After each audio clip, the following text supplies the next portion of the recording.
की जो सपा की समस्या है प्रदेश में जो है निकाल रही हैं, आप लोगों के क्या मांग मुद्दे को लेकर के आप लोगों से बहस करने वाले कोई बहस से मेन मुद्दा आपका क्या है? आपका नाम जो है राजनीति में मुख्यमंत्री योगी जी, आपसे मेरी यही दरखास्त है कि पीड़ित जो 2022 में विधानसभा चुनाव। नमस्कार, मैं हूं सोनिया सिंह और मैं इस वक्त वजीरगंज में मौजूद हूं। ये राजधानी लखनऊ के कैसरबाग बस स्टैंड के जस्ट पीछे पड़ता है। हमारे पीछे बलरामपुर हॉस्पिटल भी है। आज हम बात करने के लिए जनता के बीच मौजूद हैं क्योंकि उत्तर प्रदेश में 2022 में विधानसभा चुनाव होने वाले हैं। आखिरकार जनता का इस बार क्या मूड है, वो किसको अब सत्ता का ताज पहनाना चाहते हैं, आखिर उनका क्या मूड है? क्योंकि जिस तरीके से प्रदेश में लगातार महंगाई बढ़ती जा रही है, पेट्रोल डीजल के भी लगातार जो दाम है वो बढ़ते जा रहे हैं, शिक्षकों के साथ भी लगातार अन्याय हो रहा है, लगातार 69,000 शिक्षक भर्ती के मामले जो है वो लगातार धरना प्रदर्शन कर रहे हैं। लेकिन आज हम जनता के बीच मौजूद रहेंगे और जानेंगे कि आखिरकार उनका क्या मूड है, वो क्या चाहते हैं। 2022 में मुख्यमंत्री के रूप में वो किसे बनाना चाहते हैं और किसे सत्ता पर बिठाना चाहते हैं। क्या आप लोग क्या चाहते हैं? वो 2022 में विधानसभा चुनाव होने वाले हैं, तो क्या लगता है इस बार की कौन मुख्यमंत्री बनेगा? हम देखिए सारे लीडर तो चोरी हैं, ठीक है। अगर रोजगार की बात करें तो कोई भी लीडर जो है, चाहे बीजेपी हो, चाहे सपा हो, चाहे बसपा हो, आज तक किसी ने रोजगार के मुद्दे पे बात नहीं किया, शिक्षा के मुद्दे पे बात नहीं किया। तो आज की डेट में अगर हम प्रीवियस जितने भी हैं सभी को उठा के देखते हो तो सभी के सभी निकम्मे ही निकले हैं। किसी ने जातिवाद पे करा है, कोई आता है तो दूसरी जाति को लेके पकड़ लेता है। अगर रोजगार पढ़ाई की बात करें तो अभी तक जितनी भी पार्टी यूपी में आई हैं। आप क्या करते हैं? मैम अभी तो जॉब ही कर रहा हूँ मैं। हाँ, मैं पिछले 2 साल से बैठा हुआ था। लास्ट MNC थी मेरी दिल्ली में, ठीक है। वहाँ से छोड़ के यहाँ पे आया तो कोई नौकरी नहीं मिली। ग्रेजुएट हूँ, उसके बाद भी ये हाल है। मेरे जैसे कितने लोग पढ़े हुए। तो हमारा जो मुद्दा है एज अ युवा होके, तो हम तो यही चाहेंगे ना कि अच्छा रोजगार इंसान को मिल जाए। और जो हमारी पिछली जनरेशन है वो ये चाहेगी हमें अच्छी शिक्षा मिल जाए तो आगे हमें रोजगार मिल जाएगा।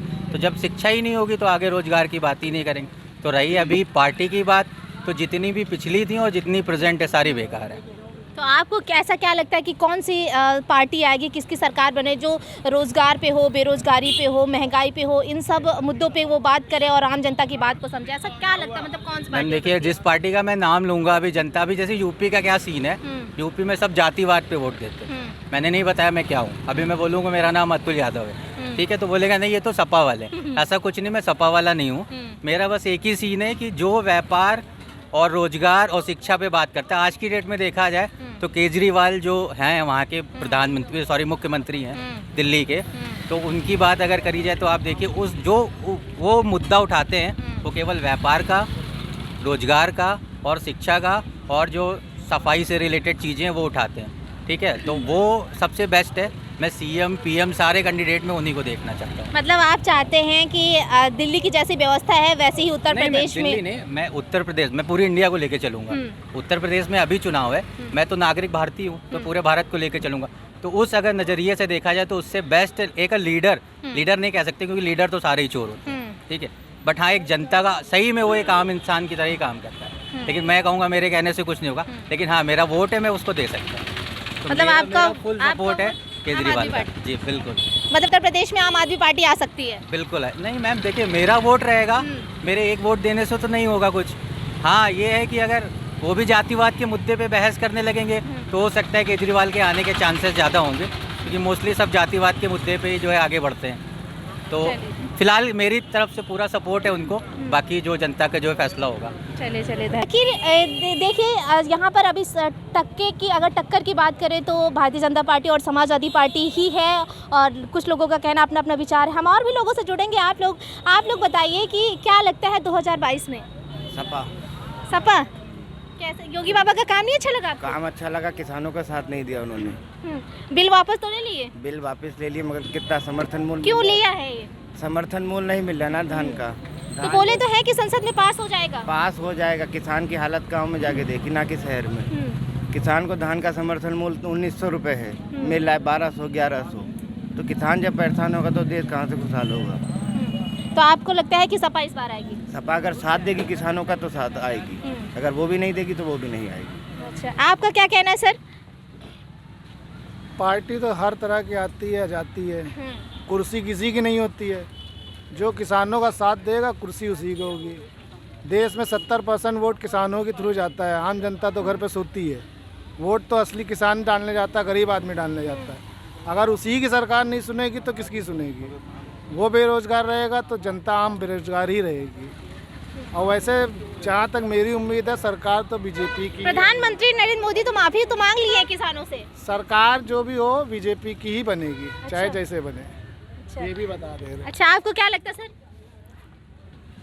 बीजेपी की बात कर रहे हैं, ये सरकार तो उम्मीद तो यही है कि बीजेपी की ही बनेगी। लेकिन आप जो माफ़ी की बात कर रही हैं, मतलब पहले किसी मुद्दे को उठाना, मतलब पहले लूट लेना फिर माफ़ी मांग लेना, वो कोई समझदारी तो नहीं है, ना ही वो अच्छी चीज़ है।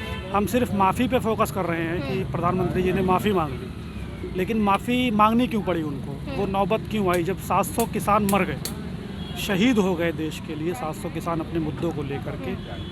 जब एक किसान मरा था तब माफ़ी क्यों नहीं मांगी? 700 किसानों की लाशों पर माफ़ी मांगी तो वो माफ़ी किस काम की? मेरा कहना ये है। लोगों का ये भी कहना है कि 2022 में जो विधानसभा चुनाव होने वाले हैं उसको लेकर के कहीं ना कहीं प्रधानमंत्री नरेंद्र मोदी ने ये जो कृषि कानून बिल वापस लिए, तो क्या ये वही है? हाँ, ये बिल्कुल पॉलिटिकल स्टंट ही है, इसको आप पॉलिटिकल स्टंट ही कहेंगे और कुछ नहीं है। और इससे पहले भी जो चीज़ें होती रही हैं, चाहे वो पुलवामा हो या XYZ, बहुत सारे केसेस हैं, वो एग्जाम्पल वही सेट है। तो मतलब आपको क्या लगता है, एक मेन हमारा क्वेश्चन कि इस बार कौन आ सकता है? आ सकता है, देखिए आ सकते में तो बीजेपी ही लग रही है, अच्छा। बट आनी सपा चाहिए, क्योंकि सपा और आम आदमी पार्टी, मतलब आम आदमी पार्टी ज़्यादा, सपा थोड़ा कम डेवलपमेंट करती है, मतलब प्रोजेक्ट्स लाती है। भले ही वो शिलान्यास आकर बीजेपी कर ले, उसका वो अलग बात है, चाहे वो पूर्वांचल हो या कोई भी इस तरीके के प्रोजेक्ट्स हों, वो शिलान्यास करके वाहवाही लूटें, वो एक अलग बात है। बट सपा जो है डेवलपमेंट पे काम करती है। जी जी, आप कुछ कहना चाहते हैं? मैं ये कह रहा हूँ कि सरकार कोई भी आए, चाहे बीजेपी की आए, चाहे बहन मायावती की आए, चाहे योगी जी फिर से आ जाए, मगर जो भी सरकार आए वो 5 साल जब शुरुआत में आती है उस समय जो योजनाएं आती हैं शुरुआत में लाएं, ना कि चुनाव ख़त्म, जब चुनाव की डेट होती है एक्सपायरी, तब वो नए नए ऑफर लेके आते हैं कि मैंने ये करा, ये शिलान्यास कर रहा। मान लीजिएगा उनकी सरकार ना बनी बीजेपी की, तो जब नई सरकार आएगी क्या वो उनके जो नए जो पास कर रहे हैं वो गवर्नमेंट दूसरी जो आएगी वो वही पालन करेगी, वो अपनी योजनाएं लाएगी, तो वो उससे आम जनता का क्या भला होगा? ये कहने का मतलब है। अगर सरकार अगली बार योगी जी की आई तो वो फर्स्ट पीरियड में, पहले साल में, दूसरे साल में जो भी काम करना शुरुआत में करिए। जब सरकार का एंड होने लगता है तब आप योजनाएं ला रहे हैं, उससे कोई फ़ायदा नहीं। अब ये जो नई नई प्लान कर रहे हैं, हॉस्पिटल के, विश्वविद्यालय, सड़क योजना सब कर रहे हैं, तो इनको क्या मान लीजिए कोई भरोसा थोड़ी ना अगली बार सरकार बने। तो मतलब इनका नहीं बनी तो क्या नई जो सरकार आएगी वो उनके प्रोजेक्ट को आगे बढ़ाएगी कि नहीं बढ़ाएगी? इससे किसका नुकसान है? आम जनता का नुकसान है। जो भी योजना लानी है शुरुआत में लाइए ताकि उसका आम जनता को उसका फ़ायदा मिले। लेकिन क्या है, इस बार जो किसानों को बिल अब लास्ट में वापस लिया, तो क्या इनका असर पड़ेगा कि नहीं पड़ेगा? उससे कोई असर नहीं पड़ेगा, क्योंकि टिकैत साहब ने साफ कह दिया है ये चुनावी मुद्दा है, उन्होंने पासा फेंका है, उस पर बहकावे पे हम नहीं आना चाहते। तो ये बड़ा मुद्दा है और किसान जहाँ गिर जाएगा आम जनता उन्हीं के साथ रहती है, क्योंकि उन्हीं की बदौलत आज हम लोग 2 रोटी खा रहे हैं। अगर वो अन्न नहीं उगाएंगे तो खाली पैसा खा के आदमी पेट नहीं भर सकता है। जब तक किसान नहीं धन अनाज उगाएगा तब तक हम लोग कुछ नहीं कर सकते। धन्यवाद। हमारे चैनल से जुड़े रहने के लिए सब्सक्राइब करें, लाइक करें, शेयर करें और बेल आइकन को प्रेस करना ना भूलें।